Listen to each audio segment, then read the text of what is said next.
Iya, kayak gitu. Gue bener-bener di situ udah ngeblank. Gue udah kagak takut masalah hantu-hantu segala macam. Di pikiran gue pengen pulang selamat. Gue minta maaf kalau gue waktu itu salah pada makhluk gaib. Gue selawatan segala macem. FYI dari teman gue yang lagi pada di belakang gue itu, di tas gue itu ada yang nemblok 2-3 setan. Ke situ lagi, Yang kita lalui kayaknya itu aja gitu. Oke. Di sepanjang perjalanan itu gue udah nggak kuat. Gue udah nggak kuat sama sekali. Gue udah capek digangguin. Hati gue udah bener-bener ketakutan. Yang gue takutin saat itu, gue turun masih hidup apa kagak di situ. Dia ngerasa, dia cerita waktu itu dia turun, dia ngeliat kayak ada ranting kayak begini, dan kita rame-rame masuk, dan disitulah katanya kita mulai kayak masuk ke dimensi lain. Nah salahnya teman gue yang cewek ini, yang satu yang bareng sama gue, mungkin itu hantunya pun terusik karena dia haid. Ini gue kagak bohong, kagak mengada-ngada. Setelah gue ngetek yang pertama waktu di studio lu, itu orang tua gue digangguin sama setan. Malam-malam. Makanya gue rada berat juga untuk podcast yang kedua kalinya, takutnya digangguin lagi. Halo semuanya, kembali lagi bersama gue Muhammad Dandi di channel Hana Caraka Kreatif, yang pastinya di konten obsesi, obrolan seputar misteri. Di konten kali ini, gue udah kedatangan narasumber yang punya pengalaman horor ketika dia mendaki gunung. Konon guys, di pengalaman kali ini, dia disesatkan dan konon bahkan hampir meninggal dunia. Dan yang menarik dari cerita ini guys, jadi Miftah Rizky ini udah pernah gue undang di podcastnya Hana Caraka, tapi waktu itu memang podcastnya gagal produksi guys, jadi nggak tayang di YouTube. Konon dia cerita sama gue kalau misalkan dia menceritakan cerita ini tuh katanya sering mengalami gangguan-gangguan gaib yang nggak tahu datangnya tuh dari mana gitu. Gue juga awalnya menduga kalau misalkan pengalaman gaib ini itu datang karena studio Hana Caraka dulu itu emang horor, makanya kita tuh pindah kan, nggak syuting lagi di sana gitu. Sebelum mulai ke ceritanya, kalian bisa support kita dengan cara like, comment, share, dan subscribe sebanyak-banyaknya supaya kalian gak ketinggalan konten-konten menarik dari Hana Caraka Kreatif ke depannya. Daripada berlama-lama lagi, kalian juga udah penasaran kan gimana ceritanya? Dengarkan ceritanya dan uji nyali.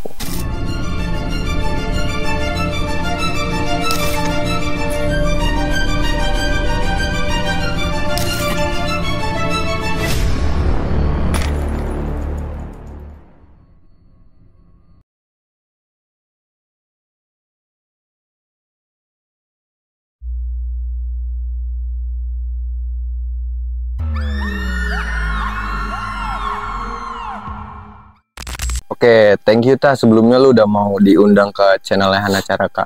Mungkin udah pernah ya diundang waktu itu ya? Iya, tapi emang gagal produksinya Ta. Sorry ya. Lu jadi diundang lagi nih 2 kali nih. Lu mungkin bisa perkenalkan diri dulu ke penonton Ta. Ya, perkenalkan, nama gue Miftah. Umur dirahasiakan, pekerjaan masih ngelantung-lantung aja gitu. Gitu aja udah. Masih kuliah juga lu? Iya, masih kuliah juga sih. Sebenarnya gue juga udah denger lah cerita lu kan sebelumnya. Nah terus bisa diceritain lagi nggak Ta ke penonton? Waktu itu kan cerita lu kalau nggak salah ketika lu di gunung ya, itu gunung apa sih Ta? Wah, kalau untuk gunungnya sih gue belum bisa ngasih tahu sih, soalnya gimana ya, rahasia juga sih. Takutnya nanti gue pengen nanjak daerah Jawa Barat. Takutnya kalau misalkan gue mau nanjak gunung itu lagi kan tiba-tiba di blacklist. Kalau ini terkenal apa gimana kan bahaya. Gitu. Itu waktu itu pas lu SMA ya, atau lulus SMA sih itu? Lulus SMA. Iya, berarti udah lulus itu? Udah kuliah? Enggak, baru ini lulusan doang, lulusan doang. Itu nanjak lu yang pertama kali juga itu ya? Itu pertama kali gue nanjak. Emang gue pengen banget nanjak, dan kebetulan ada yang ngajakin, ya udah gue nanjak. Itu kira-kira berapa orang tuh Tak nanjak tuh waktu itu? Untuk orangnya itu gue lupa, kebetulan kan foto-fotonya ada di HP gue yang Android. Nah gue lagi kagak bawa HP Android, jadi kurang lebih 10 lebih lah. Kurang lebih 10 orang aja, iya. Okay. Lebih dari 10, intinya lebih sih. Dari 10. Ya. Itu gabung cewek cowok atau gabung cewek cowok? Kalau nggak salah di situ ada 2 cewek, sisanya cowok semua. Oke, berarti kebanyakan cowok lah di situ. Iya, mayoritas cowok lah. Ini kan kebetulan ya, disclaimer dulu, ini kan retake gue yang pertama ya. Ini gue kagak bohong, kagak mengada-ngada. Setelah gua ngetek yang pertama waktu di studio lu, itu orang tua gua digangguin sama setan. Oh. malam-malam. Makanya gue rada berat juga untuk podcast yang kedua kalinya, takutnya digangguin lagi. Sorry. Itu kendala orang tua lu digangguin, lu cari tahu nggak? Maksudnya apa karena kan yang lu tahu studio gue sebelumnya kan emang Waduh, emang gue kurang agak-agak tahu sih, kan. tapi emang setiap gue cerita kayak gitu, gue kayaknya berat banget bawanya gitu loh. Tapi ini it's okay lah ya, maksudnya lu Ya, nggak apa-apa gue sih. nggak maksa lu buat Iya, cerita. nggak apa-apa sih. Oke lah, aman lah ya. Ya, Nah terus itu gampang. gangguannya gimana tuh waktu itu tah nyokap lu? Nyokap gue dulu nih. Iya nyokap lu dulu. Jadi setelah gue podcast ke lu, gue balik nih. Emang kita kan baliknya di esokan harinya, pagi kan kita. Nah, di esokan harinya, malamnya itu nyokap gue tidur berdua sama adik gue paling kecil. Nah, dari kamar itu ditampakin sosok hitam kalau kata nyokap gue. Terus jendela kamar atas itu digetok-getok. Emang kamar atas gue itu, ini kamar jendela itu langsung genteng gitu. Oke. Nah, jadi digangguin di situ. Akhirnya nyokap gue seberapa hari, 2 sampai 3 hari lah tidur di bawah lah, kagak mau tidur di atas lagi, katanya mah takut gitu. Gitu. Tapi nggak sampai sakit lah ya tah. Nggak nyampe, nggak sampai sakit, cuma digangguin dong biasa. Mungkin ya setan dari gunung balik lagi dengar cerita ini, atau mungkin setan-setan kaget atau gimana. Karena kan emang mungkin penonton nggak ada yang tahu kalau studio dulu Hanacaraka Kreatif emang serem kan ya tah ya waktu itu ya. Takutnya Iya, karena lu gangguan dari studio atau gimana? Nggak tahu sih, gue nggak tahu sebenarnya, nggak tahu itu Oh, kenapa. karena lu nggak cari tahu juga. Iya, intinya nyokap gue tiba-tiba cerita digangguin, udah gitu doang gitu. Jadi mulai ke cerita aja kali ya. Oke, boleh tah. Jadi cerita ini kalau nggak salah di 2018 atau 2019, gue juga udah lupa karena udah lama banget.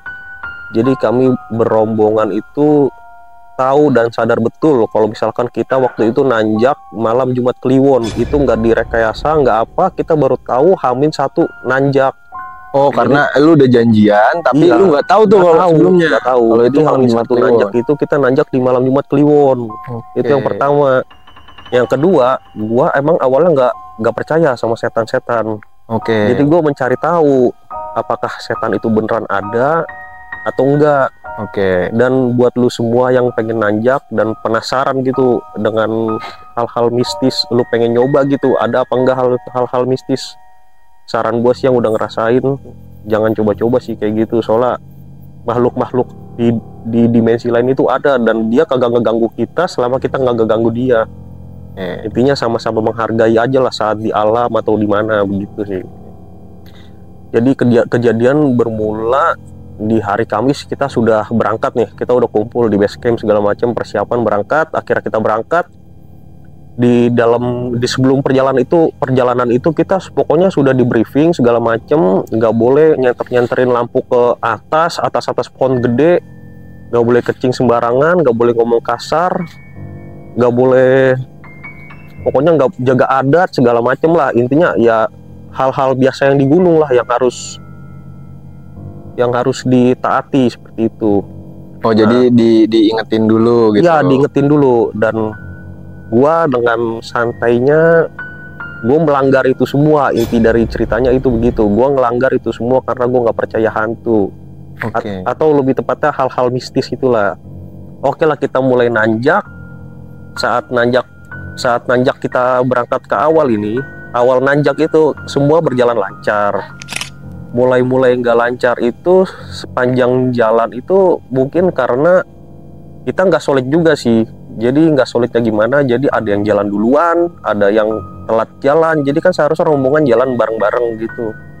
Nah, salahnya kita emang kita masing-masing gitu mementingkan diri masing-masing. Yang penting pengen cepet sampai, itu kesalahan kita mungkin. Sampai kita di inti cerita ini, kita dari berbelasan orang itu kita terpecah belah lah akhirnya. Karena tadi itu ada yang jalan cepet-cepet, ada yang betul. Kita terpecah belah lah. Jadi gua di situ kalau nggak salah sisa bertiga. Dan gua dengan begonya, kita kan berangkat mulai nanjak siang. Otomatis masih di jalur pendakian itu malam. Karena nanjak itu kan nggak cepat gitu, maksudnya ada ngeres-keresnya segala macam. Kita kalau nggak salah nanjak itu jam 2 menuju jam 3 lah. Jam 2 jam 3 sorean. Jam 2 jam 3 siang menuju sore gitu. Yeah. Nah, kita oke lah, kita nanjak. Di sepanjang perjalanan gue biasa aja gitu kan. masih teriak-teriak bahasa kasar. Gua sempat nantangin, woi makhluk halus gitu, ibarat kata apa halusnya begitu, gua ngomong, woi makhluk halus, mana lu, gua kayak gitu, iseng gua lah. Karena lu nggak percaya tuh. Nggak percaya, sebelumnya gua kagak percaya apakah ini ada atau memang ini hanya fiktif yang dibuat oleh manusia gitu, intinya sih begitu. Akhirnya gua teriak, mana nih, woi. Iya, bisa disensor kan? Woi, cepetan aja kayak gitu kan, gua ngomong kayak gitulah. Sampai di suatu momen akhirnya kita terpisah dan gue tinggal bertiga nih, gua, si Bagar ini sama Siva, ada satu cewek, jadi 2 cowok 1 cewek nih. Kita kalau nggak salah paling belakang itu nyampenya. Nah pas panjang jalan itu kita kan pakai headlamp. Nah si Siva itu ngingetin jangan nyenter ke atas. Atas pohon. Nah gue senterin, gue pakai lampu SOS, yang kedip-kedipin gitu. Terus dengan sengaja itu gue kedip-kedipin. Dan akhirnya saat hampir mencapai posko untuk mendirikan tenda, gue lupa namanya apa ya, pokoknya jalur untuk pendirian tenda gitulah sebelum summit untuk di besokan harinya. Di tas teman gua yang namanya Bagar itu ada setan, ada makhluk halus lah ya, lebih tepatnya ada makhluk halus, lidahnya panjang, rambutnya panjang tapi bogel warna hitam, fisikanya warna hitam, matanya merah, lagi melet. Itu maksudnya nge-gameblok di tasnya dia? Nge-gameblok di tas temen gue yang namanya Bagar. Itu gue sempet ketawanya kenapa? Karena gue yang iseng, gue yang nyari perkara, gue senter sana sini, rupanya temen gue yang kena. Itu gue sempet ketawa, tapi setelah itu gue istighfar. Tapi setelah istighfar itu temen gue pada nanya kenapa gitu kan. Emang kalau di gunung kalau kita ngeliat sesuatu nggak boleh kita ceritakan gitu kan, sampai di base camp baru kita ceritakan. Oke, buat menjaga lah satu sama lain supaya nggak takut gitu. Untuk gue istighfar, tiba-tiba temen gue mungkin pada istighfar semua itu kita bertiga. Nah salahnya teman gue yang cewek ini, yang satu yang bareng sama gue, mungkin itu hantunya pun terusik karena dia haid. Jadi dia haid. Si temen lu ini haid. Iya, si Siva itu dia haid ceritanya. Nah jadi kita nanjak, gak lama kita udah mau sampai, kalau nggak salah dia keseleo gitu kan akhirnya. Nah setelah dia keseleo itu kita ngeres, gue pertama kali ditampakin di situ. Ditampakin di situ, dan gue masih penasaran posisinya.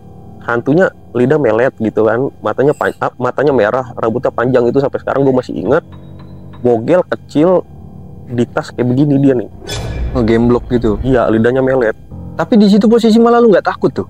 Gue sebenarnya takut, tapi gue ketawa dulu. Gimana sih? Gue takut banget sebenarnya. Coba gue ketawa dulu, kayak dalam hati gue, gue yang iseng dia yang kena gitu, ibarat kata kan begitu.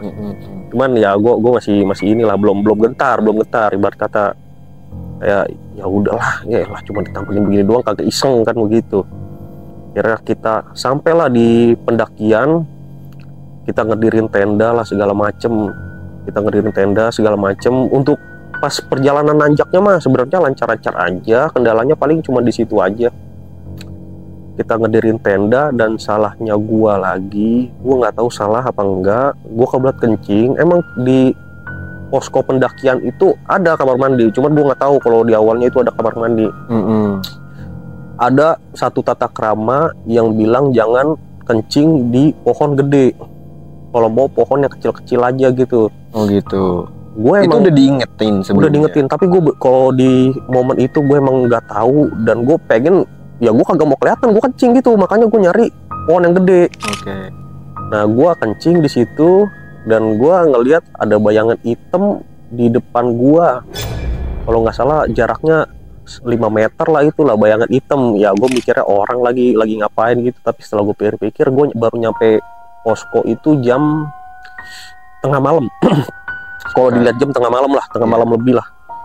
Itu tenda udah mulai sunyi. Di situ emang banyak yang ngecamp. Tenda udah mulai sunyi. Kata gue, ngapain orang di semak-semak atau di pohon-pohonan itu berdiri gitu. Dan tingginya pun mungkin nggak seperti orang pada umumnya.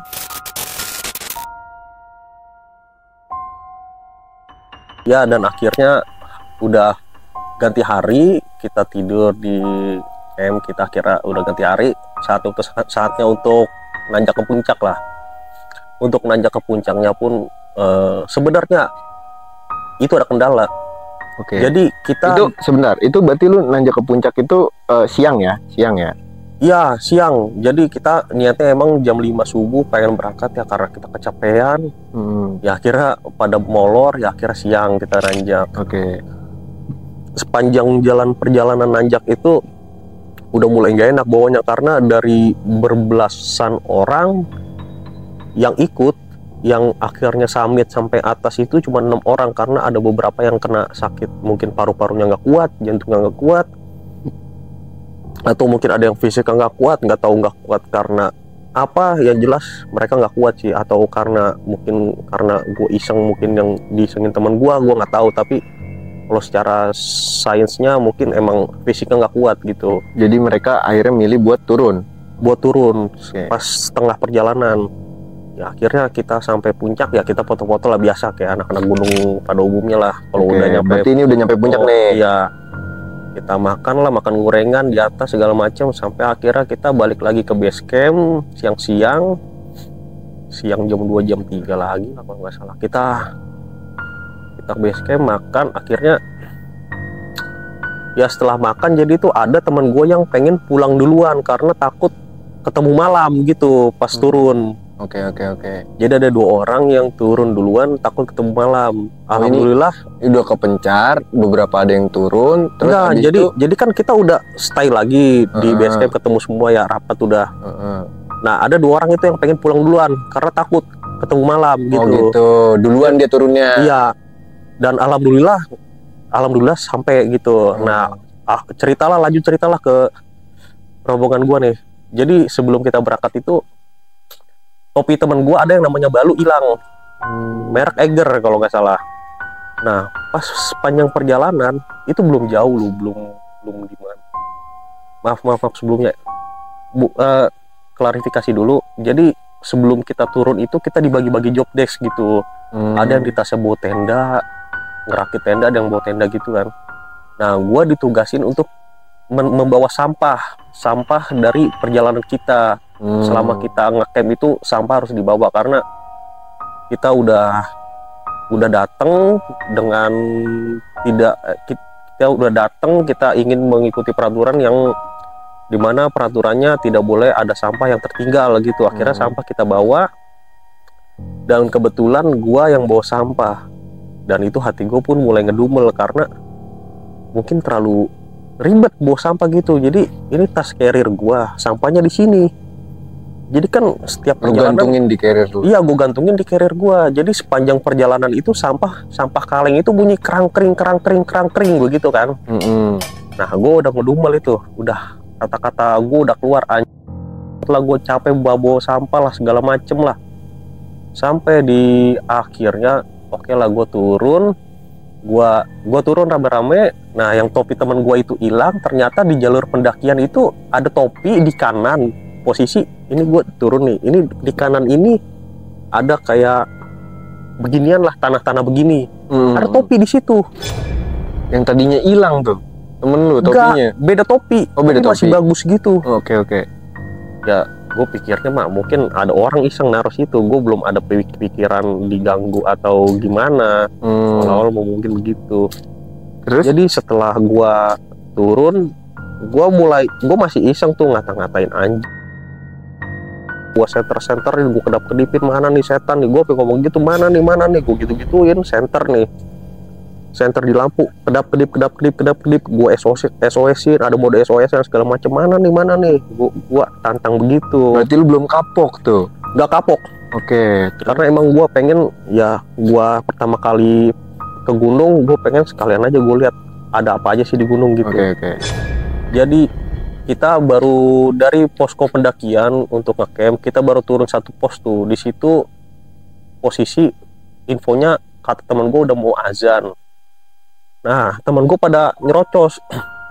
Ini di HP-nya ada yang hidupin ringtone azan apa enggak? Nah, teman gue ngomong tuh, ada teman gue namanya si Ardi kalau nggak salah, si Ardi ngomong nggak ada HP gue udah gue matiin kok, masalah HP gue udah dimatiin pokoknya kagak bakal ada suara apa-apa gitu.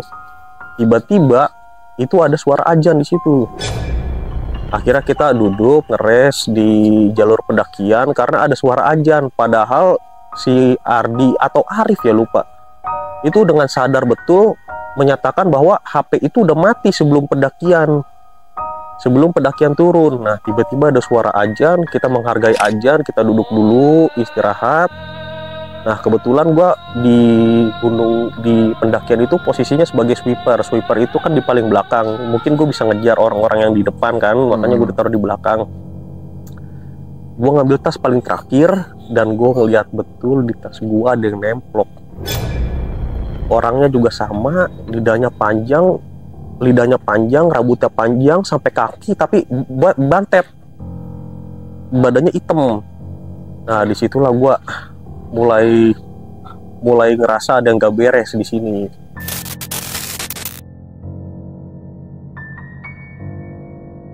Oke lah kita turun, dan selama perjalanan turun pun itu gua ngedumel kenapa sampah ini ngeganggu perjalanan gua gitu loh. Jadi jalurnya licin, ini sampah apalagi turunan kan, ini sampah bunyi mulu, klang kling gitu, kayak sampah kaleng lah, dia saling berbenturan, kreng bunyi kayak gitu kan. Nah sampai di satu momen itu tas gue udah nggak ada bunyi sampah sama sekali, sampah itu kagak ada bunyi kaleng sama sekali. Ternyata trash bagnya itu bolong, dan yang ngelihat bolongnya itu si Yose. Ada anak teman gue namanya Yose, dia ngelihat dan dia baru cerita pas turun itu kalau bolongnya itu benar-benar bolong bulat pas untuk satu kaleng aja. Kalau misalkan gitu ya? Rapih, bener-bener rapih, dan itu pun secara logika aja udah nggak masuk. Gimana caranya kita trash bag keseret ranting pohon, tanah, itu masih bisa rapih bulat kayak gitu, itu udah nggak masuk akal. Akhirnya sampah gue diambil lagi sama si Yose. Padahal kata Abim itu udah nggak usah diambil, taruh aja situ, nggak usah diambil. Akhirnya diambil lagi, ditaruhlah di trash bag gua, di bawahnya diikat. Oke, yang bolong itu diikat. Nah, disitulah hal mistis mulai terjadi. Jadi pas kita perjalanan turun itu, kalau nggak salah gue disuruh ngambil air. Nah, ngambil air itu jauh emang dari mata air, dari jalur pendakian. Jadi ini jalur pendakian. Kita keluar jalur pendakian. Nah, di situ ada kayak curug lah. Kayak curug di dalam situ. Gue ngambil air di situ. Lu sendiri ngambil? Sendiri gue ngambil di situ. Kalau nggak salah ada yang nemenin, tapi dari jauh lah gitu. Gue sendiri di situ ngambil air, dan di tempatnya itu banyak alang-alang gitu. Gue ngambil pusing ya, gue juga aus ya, gue ambil airnya itu. Setelah gue ambil, baru dah di jalan gue mulai ngerasa kayaknya gue harus ngelakuin sesuatu gitu. Dan gue belum puas dengan hal-hal seperti itu. Dalam hati gue begitu, gue mulailah nyenter ke atas, kedap-kedip. Pas gue nyenter ke atas lagi, di atas gue banyak setan. Itu gue yang namanya kuntilanak, gue ngeliat. Dan yang tapi gak banyak sih kuntilanak, yang lebih banyak itu setan yang lidahnya panjang itu. Pak emang rumahnya pada di situ, paguyubannya di situ kan gue nggak tahu. Tapi yang gue lihat dengan jelas itu hantu-hantu seperti itu banyak di pohon-pohon, dan itu matanya merah semua, lagi pada melihat perjalanan kita. Oke. Disitulah gue mulai solawatan. Mulai takut lo di situ. Mulai takut di situ, tapi takut penasaran gitu. Tapi disclaimer dulu, di sini ada POV. Jadi teman gue yang paling depan itu di pendakian itu namanya Ardi. Ardi itu yang bawa senter untuk membuka jalan. Pas gue nongkrong, kalau nggak salah sama teman gue lupa namanya siapa yang ceritain, kalau nggak salah si Aci apa Abim ya, dia cerita kalau misalkan si Ardi pas di depan itu dia ketakutan, marah-marah karena setiap dia nyenter itu nyari jalur untuk pendakian turun itu dia ngeliat setan semuanya setan gitu. Dia ngeliat setan, jadi katanya mau nangis segala macem. Ya kan gue paling belakang, gue juga posisi udah gemeteran, ketakutan ya kan. Ya jadi gue lanjutin perjalanan, dan gue udah mulai ngelihat di saat gue perjalanan itu ada saluran air turun dari gunung menuju ujung gunung itu lembah gunung mungkin ya. Nah itu tepat kita ngambil air di saat perjalanan itu isinya sepanjang lorong itu setan semua di situ, berbagai macam bentuk lah. Oke. Lagi pada tiduran di situ, lagi pada ngeliat-ngeliatan begitu. Nah itu gua udah mulai kayaknya ada yang nggak beres di sini. Dan gue pun udah kapok di situ, tapi ya mau gimana, nasi udah jadi bubur. Dan akhirnya ya mau gimana lagi, gue hadepin. Dan di satu sisi itu gue ngerasa perjalanan pulang ini gak kayak perjalanan pulang pada umumnya. Yang namanya orang naik gunung itu perjalanan pulang kan lebih cepat, lebih gampang gitu dibanding nanjak, karena capeknya itu luar biasa kan kalau nanjak gitu. Di POV teman gua ini yang namanya Maci ini, dia ngerasa, dia cerita waktu itu dia turun, dia ngeliat kayak ada ranting kayak begini, dan kita rame-rame masuk. Dan disitulah katanya kita mulai kayak masuk ke dimensi lain di POV dia gitu. Kalau di POV gue kagak ngeliatin begituan, karena gue sibuk nyari ingin sampah. Dan akhirnya setelah gue tahu sampah itu bulat hancur, gue akhirnya mulai dari tas ini gue mulai ngangkat begini sampah lah, biar nggak nyeret. Tapi akhirnya gue juga capek, gue lepas lagi, gue biarin seret gitu. Tapi itu berarti modelannya lu pas turun tuh kayak modelan disasatin gitu kan? Iya, serat-serat lah, mau gimana lagi, kita kagak ditaruh di atas carrier, jadi di samping itu. Enggak, maksudnya kayak disesatin. Oh, disesatin? Iya, pas turun ini kayak modelan yang lu tadi bilang Maci ngelihat ranting. Gue ngerasa sih, karena kan gue mengikuti yang di depan. Yang di depan nyari jalan ya kata gue bener-bener aja, tapi gue ngerasa kayak jalannya di situ-situ aja, kayak jalan sini lagi. Enggak lu kayak gue enggak sebenarnya jalannya itu disesatin apa enggak. Tapi gue ngerasa kayak perjalanannya jauh, kayak ke situ lagi, yang kita lalui kayaknya itu aja gitu. Di sepanjang perjalanan itu gue udah nggak kuat sama sekali. Gue udah capek digangguin, hati gue udah bener-bener ketakutan. Yang gue takutin saat itu, gue turun masih hidup apa kagak di situ. Karena gue ketakutan, akhirnya gue ceritalah sama teman gue si Balu, namanya Balu. Bang, gue nggak kuat Bal, kayaknya ada yang gangguin gue ini. Udah kata dia, udah nanti aja cerita di base camp, udah diem. Oh, akhirnya lu karena saking gak kuat lu cerita tuh. Gak kuat, gue cerita sama satu orang itu doang, si Balu. Akhirnya gue jalan berdua kan sama si Balu, kan nemenin gue dia. Nah ini yang anehnya nih, gue sepanjang perjalanan bawa 2 sarung tangan. Gue pakai itu sarung tangan. Terus pas kita ngeres yang ketiga kalinya itu sarung tangan gue yang sebelah tiba-tiba hilang. Gue sampai ngecek kemana-mana, ke kantong, ke segala macam, itu nggak ada yang namanya sarung tangan. Terus teman-teman gue pada bilang, enggak kali tadi lu lupa naruh apa gimana, atau ketinggalan di pendakian. Logikanya begini, di gunung itu dingin, lagi ada kabut, atau saat itu hujan. Waktu itu gue hujan lagi terus-terusnya. Oh, itu hujan berarti posisi? Ya itu kan udah mau akhir tahun juga itu, kalau nggak salah lagi musim hujan juga kan. Nah masa iya gue kedinginan ngelepas sarung tangan. Nah gue mulai enggak tuh, kata gue di tangan gue sarung tangan gue hilang 1. Padahal gue inget banget gue bawa 2 sarung tangan, gue pakai dua-duanya. Gue ceritalah ke Balu, ini sarung tangan gue kemana ya, 1 lagi ya, perasaan gue pakai 2, tapi gue kok tinggal 1 doang, yang di sini hilang nih. Enggak kata, kayaknya lu tadi pakai satu. Padahal gue tahu itu orang juga kagak mau diceritain kayak begitu, karena nantilah ceritanya ada momennya, entah di base camp atau di mana gitu.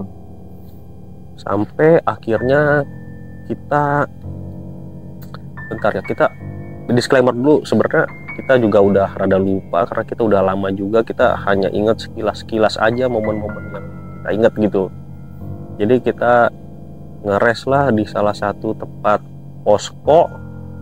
Di dalam posko itu emang namanya telagaan. Nah di situ tempatnya air gitu. Nah di tempat itu rupanya emang nggak boleh yang namanya ngeres. Teman gue yang udah expert naik gunung, dia cari tahu lah, referensi searching. Sebenarnya kita nggak boleh ngeres itu, tapi dianya juga lupa kalau ngasih tahu kalau kita seharusnya nggak boleh ngeres di situ. Akhirnya gue ngeres, gue megang kaleng buat ngebuang bara rokok, gue duduk di paling pojok. Jadi ini jalur pendakian, di sini ada tanah landai. Gue tuh duduk di tanah paling pojok, Dan gue sambil ngerokok gitu santai, kayak ngerasa gue lelah, gue pengen duduk, capek gue mikir begitu doang sih waktu itu. Iya, gue mikir begitu doang. Nah, tiba-tiba badan gue emang gue ngerasa kayaknya berat banget, kayaknya pengen senderan. Gue kagak tahu kalau di belakang gue itu jurang. Gue nggak tahu sama sekali tuh kalau di bawah itu jurang, di belakang gue itu jurang. Oke. Tiba-tiba teman gue minta ke gue, ini gue di sini, ini jalur pendakian, ini gue di sini, ini teman gue di sini nih. Oke. Arah mau ke jalur pendakian gitu. Ngomong, Tah, pinjem tah, asbaknya tah, gue pengen ngerokok. Gue bilang begini, gue capek, aja yang kesini nih ngambil asbaknya. Terus dia bilang begini, Enggak, lu aja yang kesini lah. Lu dari tadi udah megang kan, gantian. Gua yang ngambil sekarang, lu sekarang yang bawa kesini. ya gue juga kesel kan lama-lama dibacotin begitu terus. Akhirnya gue nyamperin lah dia ke tempat dia. Gue kasih lah asbak rokok, tapi kok dia kagak ngerokok. Tiba-tiba ngambilin tas gue yang di ujung, ditaruh lah di deket dia. Nah ternyata FYI-nya pas gue udah sampai base camp, dia ngomong kalau gue kayak ada yang narik-narik gitu dari belakang. Dan Setan. gue nggak ngeliat, kebetulan teman gue yang ngeliat. Disclaimer aja.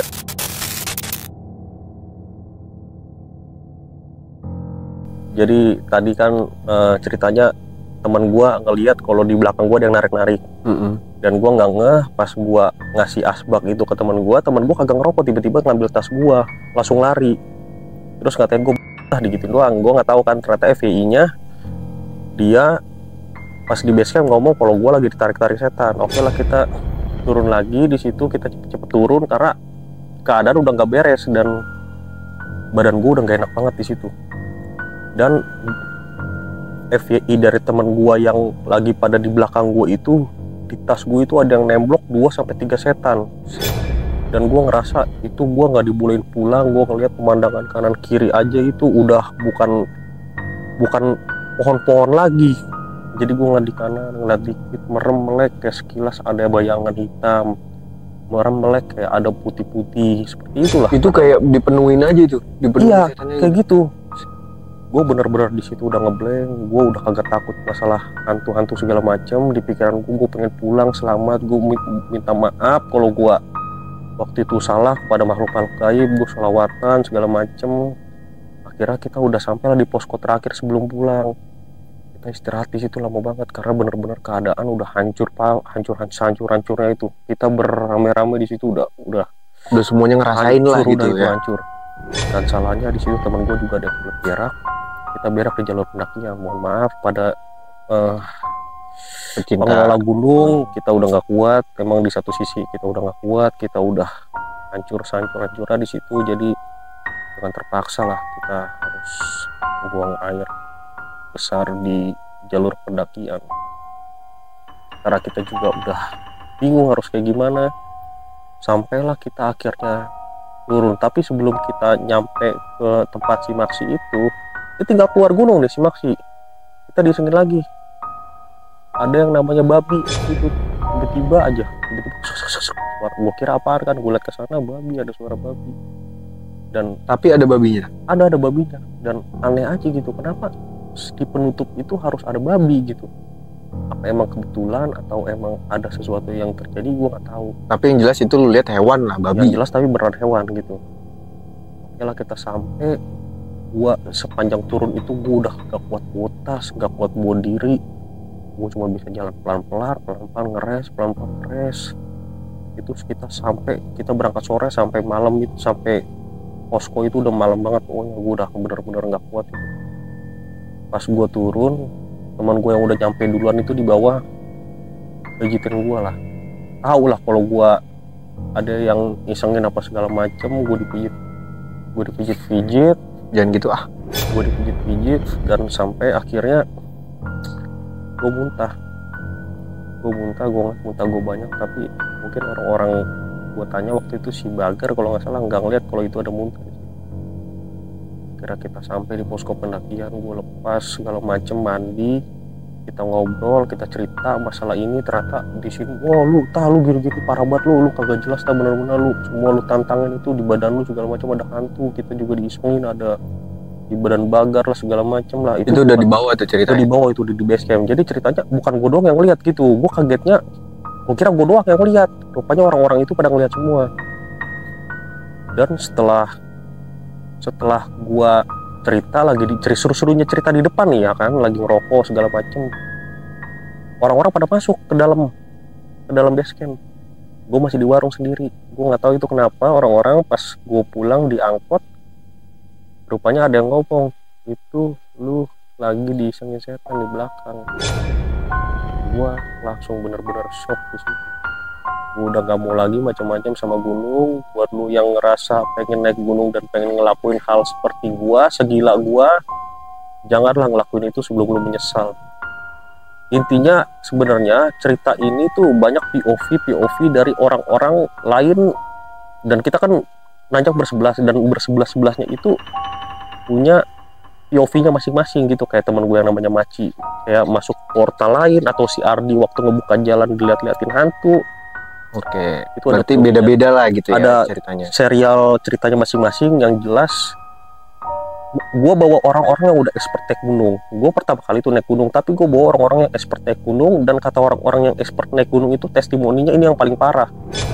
Yang padahal dia udah sering lah. Udah kayak sering, bahkan yang MDPL-nya tuh lebih tinggi dari gua, dari yang kita tanjak. Katanya itu udah lebih parah, paling parah. Dan gua ngerasa ya mungkin kalau misalkan gua nanjak dengan tenang, dengan baik-baik, mungkin nggak secapek, nggak seberat ini, karena emang ini kita iseng, gua iseng, dan gua paham betul akhirnya bakal begitu. Ya gua dengan berat hati, ya gimana caranya di saat itu gue udah kagak peduli hantu, gue mau mikir gimana caranya gue bisa pulang dengan selamat. Itu aja sih intinya. Kalau lu mau ngelihat ceritanya lebih jelas lagi, mungkin perlu ada orang-orang lain untuk menjelaskan POV dari setiap masing-masing individu seperti itu. Karena kalau emang lu pada ngira cerita ini kelihatan dilebih-lebihkan atau gimana, tapi nyatanya emang terjadi seperti itu, tidak dilebih-lebihkan, tidak dikurang-kurangkan, dan banyak POV dari orang-orang. Gue bersebelas sama POV-nya seperti itu. Jadi sekian aja dari gue. Mungkin kalau misalkan nanti ada tambahan cerita mungkin dari POV orang-orang lain. Dan Ya, FYI sebelumnya gue udah pernah tag seperti ini di Hana Caraka yang tadi dijelaskan di awal di studionya. Dan setelah gue tag itu orang tua gue disengin, dan semoga sekarang ini nggak disengin lagi ya. Mudah-mudahan ya, jangan sampai lah. Iya. Jangan sampai lah, jauh-jauh lah. Sebenarnya juga waktu gue cerita pertama kali itu lebih panjang dari ini, karena gue masih fresh, masih ingat lah setiap detail kejadiannya, karena gue menyiapkan gitu loh. Kalau sekarang kayaknya terkesan mendadak, jadi gue hanya ingat yang mungkin sekilas-sekilas di otak gue ingat. Iya, Yang udah jauh yang juga ya. pengen gue lupain gitu. Udah lama juga ya. Udah lama juga. Oke. Jadi sekian dari gua ya, mungkin terima kasih. Assalamualaikum warahmatullahi wabarakatuh. Terima kasih buat kalian yang udah nonton ceritanya Miftah dari awal sampai habis. Dan buat kalian yang punya pengalaman horor, bisa banget DM ke Instagram kita di @hanacaraka_anya2.id. Gua Muhammad Dandi pamit undur diri, dengarkan ceritanya dan uji nyalimu.